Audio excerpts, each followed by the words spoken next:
बोजा बाई तो बोजा बोजा मातल बोजा बोजा बाई तो बोजा बोजा मातल बोजा आजी पहंडी करी आसंती कालिया राजा जा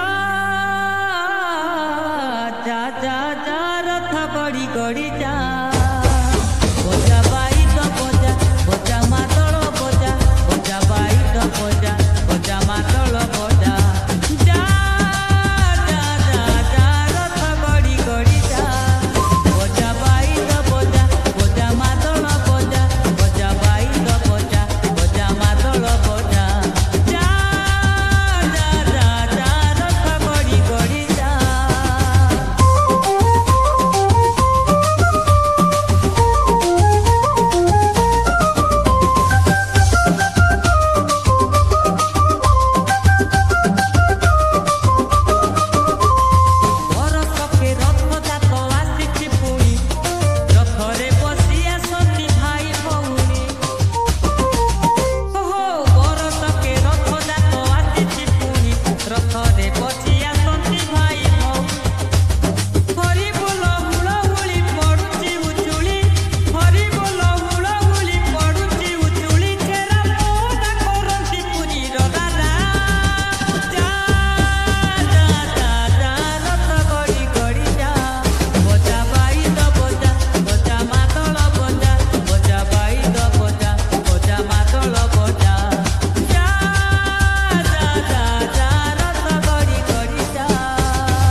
नमस्कार जय जगन्नाथ मु श्री राजेंद्र प्रसाद पेराई ओडिशार अगणित श्रोता बंधु मानक मोर हार्दिक अभिनंदन और शुभेच्छा जनाउछि।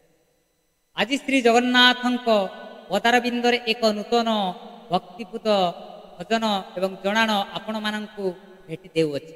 आशा करे आपण माने समस्ते स्वादरे ग्रहण करिबे। ए गीतटी को लिखिचंती मिस्टर बाबुल कुमार जेना ओ स्वर संयोजना करिसंती संतोष कुमार पात्र। यही सुंदर गीतटी परिवेषण होईची ईर्षिता स्टूडियो एवं भरत इंटरटेनमेंट चैनल ले बहु मात्रा रे लाइक और सब्सक्राइब करंतु। आगकू एमिति नुआ नुआ गीत आपण मानकू भेटी देबी। जय जगन्नाथ।